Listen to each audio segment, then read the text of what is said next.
Selamünaleyküm. Ben sosial şəbəkədə paylaşdım ki, bir il idib əlilliyimi ala bilmirdi. 7 dəfə də əllərin bərpa mərkəzində olmuşam. 2 dəfə də işdən göndəriş vurmuşam. İmtina gəlirdi.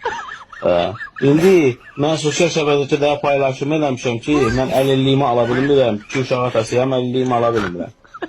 Tez bazar mən götürüblər demişdi ilə Bakı əllərin bərpa mərkəzi. Mən əlilliyi təsdiq ediblər. Mesaj gəldi, bir saat ərzində əlilliyi təsdiq ediblər.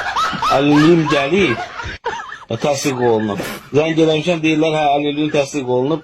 Biraz özüm də söylündüm ki, hə, beləncəyinə bir şey varmış, baxırlarmış şirkətə.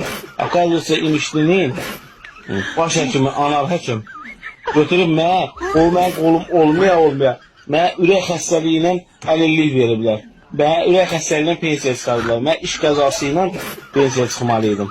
Mənə qolum olmaya, çox günüz vəziyyətdir. Götürüb mənə ürək xəstəliyi ilə əlillik təyin edir. İndi də əllərin bərpa mərkəzi məzəng edir.